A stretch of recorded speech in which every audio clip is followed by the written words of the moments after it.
अस्सलाम वालेकुम दोस्तों, कैसे हैं आप सब लोग? खैरियत से हैं? अल्लाह पाक के फजल करम के साथ हम लोग आज की वीडियो का आगाज़ करते हैं। दोस्तों, आज मैं एक स्पेशल टॉपिक पे बात करूंगा।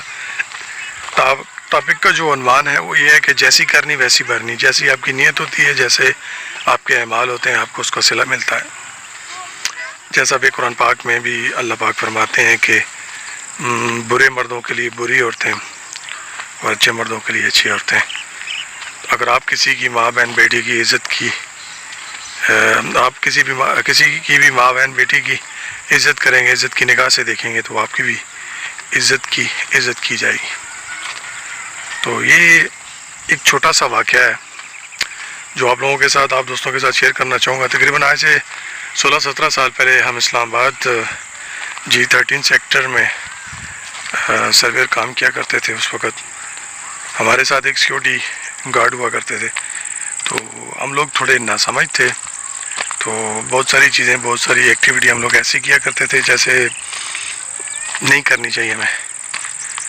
मतलब इस्लामाबाद को शाम को जब काम ड्यूटी वगैरह ख़त्म हो जाए, घूमने के लिए, सैर सपाटे के लिए और फजूल टाइप की महफिलें अटेंड करना, रात को लेट नाइट जागना, रॉन्ग नंबर्स पे कॉलें करनी, ये सारी हरकतें हम लोग किया करते थे। तो जो हमारे साथ वो बुज़ुर्ग जो सिक्योरिटी गार्ड थे, एक्स रिटायर्ड आर्मी के सोल्जर थे, वो ये सारी हमारी हरकतें देखा करते। तो अंदर से उन्हें दुख हुआ करता था कि ये बच्चे क्यों ऐसा करते हैं।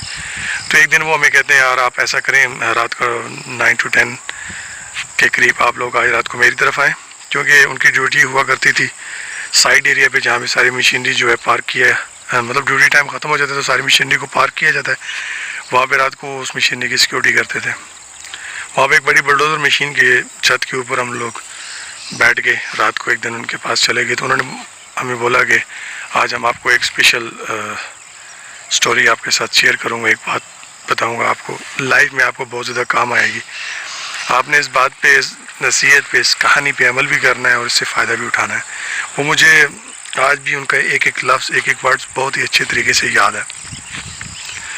वो कहते हैं कि आप ही की उम्र की तरह एक लड़का और लड़की थे, आपस में प्यार मोहब्बत करते थे।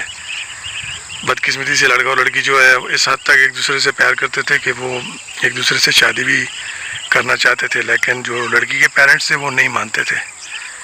तो क्योंकि लड़का जो है वो छोटी गरीब फैमिली से था, जो एक इशू होता है हमारी फैमिलीज़ के अंदर। तो करते कराते लड़की के घर में 1-2-3 अच्छे रिश्ते आ गए। तो लड़की ने लड़के को इन्फॉर्म किया कि मेरे घर पे तो 2-3 ऐसे रिश्ते आए हैं, तो तुम्हारा क्या इरादा है, तुम क्या समझते हो, मैं तो तुम्हारे बिना नहीं रह सकती, क्या करूं। तो लड़का उसे कहता है, यार ऐसे नहीं हो सकता, मैं भी कोशिश कर रहा हूं, आप भी कोशिश करो कि आपके जो पेरेंट्स हैं वो मान जाएं। तो क्योंकि कोई भी गलत स्टेप या गलत कदम हम तो अपनी लाइफ में नहीं उठाएंगे। कि प्यार मोहब्बत का मतलब सिर्फ ये नहीं होता कि आप जिसको चाहते हैं, जिससे आप प्यार करते हैं, तो लाजमी उसी के साथ आपने शादी करनी है, उसे अपनी ज़िंदगी में आपने हासिल करना है, तो तभी आप ज़िंदगी में कामयाब होंगे। ये जज्बाती लम्हात होते हैं, जज्बाती बातें होती हैं, कुछ पल के लिए, कुछ टाइम के लिए, बाद में पूरी पहाड़ जैसी ज़िंदगी पड़ी होती है इंसान की। सिंपल सी बात यह है कि लड़की वाले जो है, लड़की के घर वाले नहीं मानते। लड़का जो है लड़की को कहता है, ठीक है हम दोनों एक दूसरे से प्यार करते हैं। लड़की स्पेशली उसको एक मैसेज देती है कि आप ऐसा करें, रेडियो में आपके साथ भागने के लिए तैयार हूँ। लड़का इस बात को नहीं मानता, वो रिजेक्ट कर देता है इस ऑफर को। वो कहता है, मैंने आपसे प्यार किया, आपको पसंद किया, लेकिन जो अल्लाह की रज़ा हो। आपके पेरेंट्स अगर नहीं मानते तो जो कदम तुम मुझे कह रही हो उठाने के लिए कि हम लोग ऐसा करते हैं, तो ये मेरे पेरेंट्स के लिए, आपके पेरेंट्स के लिए सोसाइटी में इसको बुरा समझा जाता है।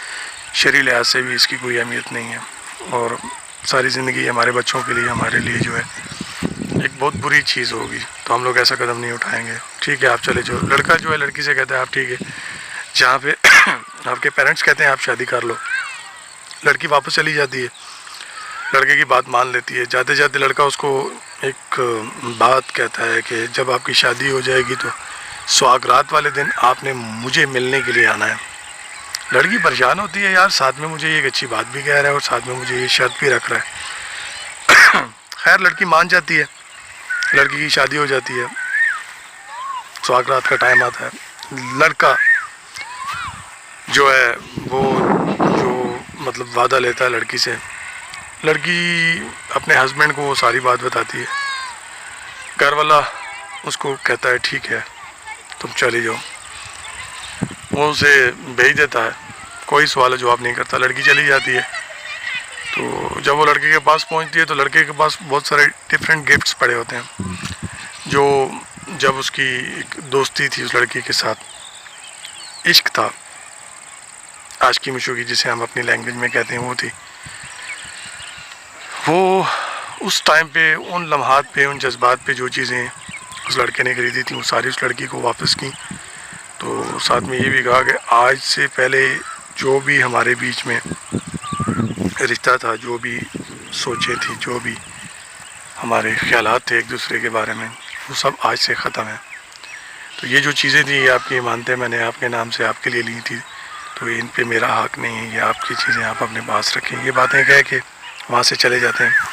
لڑکی جب واپس جا رہی ہوتی ہے تو رستے میں کچھ چور ڈاکو لوگ جو ہوتے ہیں، لٹیرے، ان سے اس کا سامنا ہوتا ہے۔ وہ دیکھتے ہیں یار یہ دلہن کے روپ میں، دلہن کے کپڑوں میں یہ جو لڑکی ہے یہ آدھی رات کو کہاں جا رہی ہے۔ وہ اس کو پکڑتے ہیں، اس کے ساتھ چھیڑ چٹی کرتے ہیں، اس کے زیور وغیرہ، جولی وغیرہ ساری لے لیتے ہیں، اس کے پاس جو گفٹ ہوتے ہیں جو لڑکا اس کو دیتا ہے وہ بھی لے لیتے ہیں۔ یہ ساری چیزیں لے کے وہ اس کو لے کے سردار کے پاس چلے جاتے ہیں۔ سردار جب اس لڑکی سے پوچھتا ہے تم کون ہو، کیوں آئی ہو، کیسے آئی ہو، وہ ساری بات جب بتا دیتی ہے تو سردار جو ہے اپنے سبھی ساتھ والے ساتھیوں کے اوپر غصہ ہوتا ہے کہ جتنی بھی چیزیں آپ نے اس لڑکی سے لی ہیں، محترمہ سے لی ہیں، اس کو واپس کرے اور اس سے معافی مانگے اور عزت کے ساتھ اس کو اس کی منزل تک پہنچا کے ہیں۔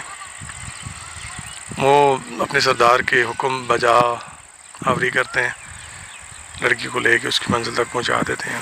رات کو جب وہ لڑکی واپس آتی ہے اس کا ہسبینڈ اس سے کوئی بات نہیں کرتا، کرتے کرتے 8-10 دن گزر جاتے ہیں۔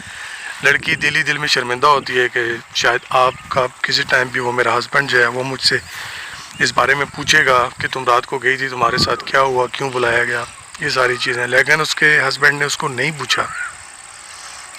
آخر کار مجبوراً 9 to 10 ڈیز کے بعد وہ لڑکی خود پوچھتی ہے اپنے ہسبینڈ سے کہ میں نے آپ کو ایک بات بتائی سچی اور ریئلٹی سے، تو آپ نے مجھے اجازت دی تو میں گئی، واپس آئی، آپ نے میرے ساتھ کوئی بات نہیں کی، آپ ایک مرد ہیں، ہسبینڈ ہیں، میں آپ کی وائف ہوں، آپ کا کام بنتا تھا مجھ سے پوچھنا، تو کیا آپ کو میرے اوپر کوئی شک شبہ یا کسی چیز کا ایک لمحے کے لیے بھی نہیں ہوا؟ تو وہ مرد اسے کہتا ہے کہ میں اللہ اور اس کے رسول پہ ایمان رکھتا ہوں کہ میں نے بچپن لڑکپن سے لے کے جوانی تک آج تک کسی کی ماں بہن بیٹی کو بری نگاہ سے نہیں دیکھا، سب کی ماں بہن بیٹی کی عزت کی ہے، عزت کی نگاہ سے دیکھا ہے۔ تو یہ میرے اللہ کا وعدہ ہے کہ آپ اگر کسی کی عزت کی رکھوالی کریں گے، کسی کو عزت دیں گے تو وہ آپ کی عزت کی رکھوالی کرے گا۔ تو اس لیے میں نے یہ مناسب نہیں سمجھا کہ میں آپ سے کچھ پوچھوں۔ لڑکی یہ بات سن کے خاموش ہو جاتی ہے۔ یہ ایک چھوٹی سی ایک سٹوری ہے جو ہمیں ان بزرگوں نے بتائی تھی آج سے 16-17 سال پہلے۔ آج بھی وہ میرے دل کے اوپر مطلب ایک ایسے انداز سے وہ آج سے 17 سال پہلے لگی تھی یہ بات۔ اللہ پاک ان بزرگوں کو صحت دے، لمبی زندگی دے، اللہ پاک انہیں خوش رکھے گا۔ ہماری کچھ ایکٹیویٹیز تھیں انہیں دیکھ کے انہوں نے یہ ساری سٹوری ہمیں بتائی تھی، ایک سبق سکھانے کے لیے، اچھی بات بتانے کے لیے کہ ایسا مت کریں، جیسا آپ زندگی میں کریں گے آپ کے ساتھ ایسا ہی ہوگا، سب کی عزت کرنی چاہیے، سب کو عزت کی نگاہ سے دیکھنا چاہیے۔ تو یہ ایک چھوٹا سا پیغام تھا دوستوں آپ کے ساتھ شیئر کرنے کے لیے۔ میں امید کرتا ہوں کہ آپ کو یہ میرا میسیج، میرا پیغام آپ کو پسند آئے گا۔ تو پلیز اگر آپ کو میری ویڈیو پسند آئے تو میری ویڈیو کو لائک بھی کریں، شیئر بھی کریں اور میرے چینل کو سبسکرائب بھی کریں۔ تو دوستو یہ تھی آج کی ویڈیو، تو نیکسٹ ویڈیو تک اپنے بھائی کو اجازت دیجیے۔ اللہ حافظ۔